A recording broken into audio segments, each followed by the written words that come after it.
What's going on, guys? I hope that you're all having a wonderful day today. For those of you that are new to the channel, my name is Ty, and today in this video, we're going to be talking about Kraven the Hunter, the brand new entry, the latest entry into the Spider-Man-less Spider-Man Sony spin-off villain universe. Whatever you want to call it, it really doesn't matter. Not that this is much of a surprise to you guys, but I'm really not a fan of this universe. I don't think anybody is. Even the Venom films that I feel like a lot of people are much lighter on, I still really don't like those movies. This universe has just been dead from the start, essentially, and it's just been going on and on and on and getting worse and worse and worse. But is Kraven the saving grace of this universe, or is it on par with the Madam Webs, the Morbiuses, the Venom films? That's what I want to get into here today. But listen, I don't even want to waste another second. This is arguably the worst Sony Spider-Man villain movie that they've made yet. This is really up there with Madam Web and Venom 3. This movie is horrible. Just to start off here, I guess we could talk about Kraven, right? Our main character. On paper, if you just said this sentence to me, okay? What if Tom Holland's Spider-Man fought Aaron Taylor Johnson's Kraven? Just conceptually, if this movie didn't exist, that sounds awesome. I would be absolutely game for that. But instead, they decided to make a movie that is just focused on Kraven, the villain. But this time around, he's not even a villain. He does not commit one villainous act this entire film. He kills people, don't get me wrong, but he's not a bad person. He's killing like the worst criminals on Earth, basically, for this entire runtime. He's very nice to his family. He's very nice to random people that he meets. He's not even like, snarky or like kind of uptight or entitled. He's honestly just a nice guy that's also a killer and that's trained and that has powers, which we'll get into in a second. But he's not a villain, so I don't know why you're even making this movie or why you're basing it around the villain. You could have just made this any character practically. It didn't even have to be Kraven. From there, again, he's not really threatening. Like, his power set is kind of cool, I guess.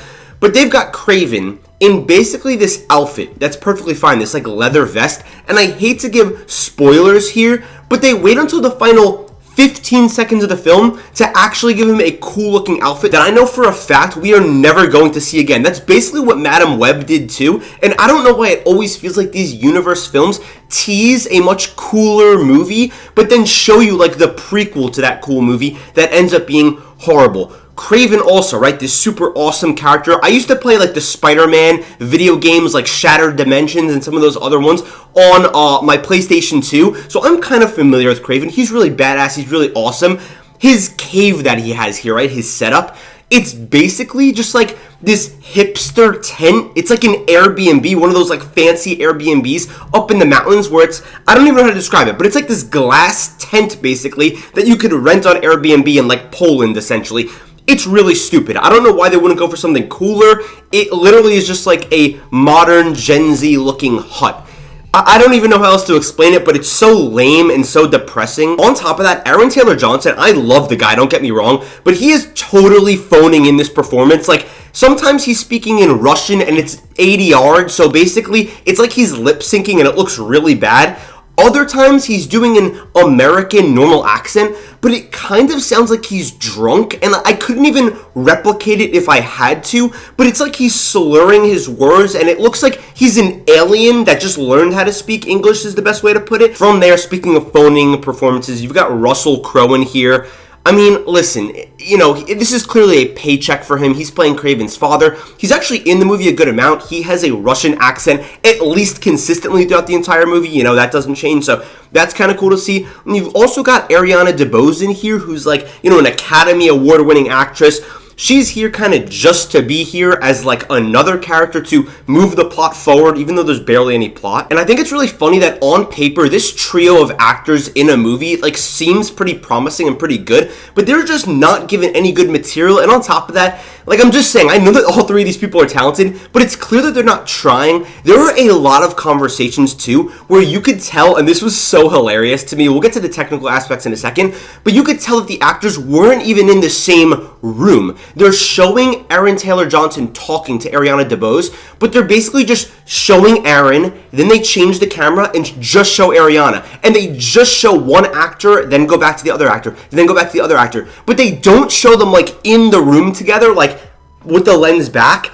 it's really funny. And then when they actually do show them together, the face of the other person will be hidden essentially. So they're just trying to hide it, and it's so embarrassing and it's so obvious. And there's clearly no chemistry because they're each basically just talking to nobody in real life because they're editing it together to look like they're in the same room. It's horrible. It's really embarrassing. I don't want to harp on it for too long, but even just moving on from there, the technical aspects, the ADR, like I mentioned before, you could just tell when people are lip syncing audio that has been artificially placed in there like they're recording in an audio booth. The CGI is atrocious. There's actually, listen, I'll give them some credit. There's some little cool CGI moments where Kraven's like moving really swiftly. His skill set, it kind of just feels like he has the super soldier serum, but he's a bit swifter, and also he could like talk to animals. Speaking of talking to animals, I mean, even though we could talk about the choppy editing and the music choices that are kind of weird, Sign of the Times by Harry Styles is in here for some reason at a random point. It's just so awkward. There is virtually no plot in this film, and on top of that, this movie is just like a little bit over 2 hours long, and you absolutely feel the pace. I feel like it just drags and drags. I was waiting for this movie to end because we kind of hit a climax, but then no, there's another climax, and then there's another climax, and I'm just like, when are we ending things here? And on top of that, not to add insult to injury here, they kind of tease stuff at the end that we basically know we're never going to see, so they spend like another 10 minutes doing that. This movie is slow and slow and slow, and I think that the reason for that is because of the fact that it keeps repeating things. There is a scene where we see Kraven stopping these poachers from killing these buffaloes. Then I'm not even joking. 5 minutes later, we see him do it again. It's like the same scene done 2 times in a row.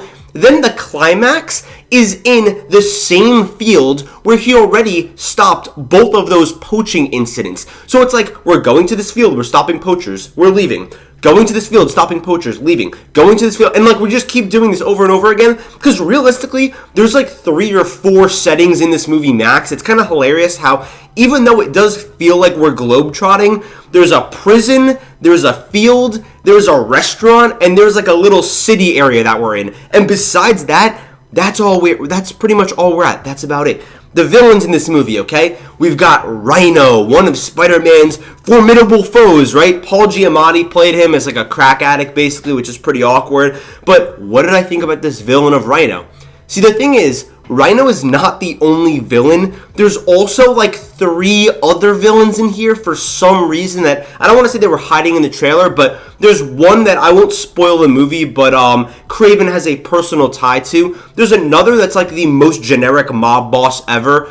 Kraven's father, you could say, is a villain. Then there's also another villain in here that I don't know his name, but he has this power where he could basically paralyze you.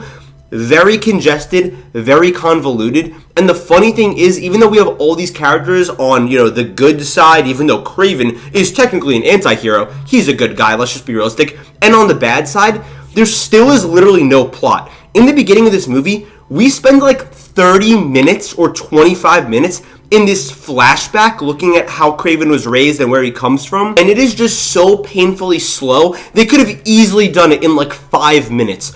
All the dialogue in here, because I swear, it's like they're trying to be very dense with their dialogue, which I kind of respect, but every single line out of every person's mouth is either exposition or it's trying to be so thematically rich, talking about, and I don't even know what generic word I could use here, respect and fear and dignity and how you have to impress people and how you make choices in your life and how, like, the most generic thematic slop that you could possibly spurt out. That's basically how they're talking to each other, like it's Shakespeare. It's so on the nose. It's so pointless. This movie just sucks. And honestly, it's unfortunate because Aaron Taylor Johnson playing Kraven is kind of cool to me. Like, I really love that casting. I think that, and this sounds kind of like wrong, but when he's just standing there, not talking, not doing anything, I'm just looking at him and I'm like, wow, that's Kraven. He looks so good. Because I kind of like the outfit he has on. He has like a little vest on. He looks cool, right? He's got the long hair. He's got the beard. So I give them some points for that. I guess that's kind of just because Aaron Taylor Johnson is just a handsome man. And outside of that, there's an action scene or two where even if the visual effects aren't that good, I think they were relatively creatively done. Especially this one car chase kind of like in the middle of a city. It was honestly watchable. It was okay. That's perfectly fine. But the only issue is that's like 6 minutes of this 2 hour and 7 minute movie, give or take. So that's really not saying much. what am I going to rate the final film, potentially, apparently I should say, it's rumored, in the Sony Spider-Man-less Spider-Man universe? I am going to give Kraven the Hunter 1.5 stars. I was going to give it 1 star, but honestly, I kind of talked myself into, there's some funny moments in here. Aaron Taylor Johnson as Kraven's pretty cool, and I kind of like his character. Not that he's anything too crazy, but there was like a moment or two in here where I was like, wow, that was pretty amazing. But it is still a 1.5 out of 5 star film, a 3 out of 10. This movie sucks. Don't waste your money on it. It has its funny moments, don't get me wrong.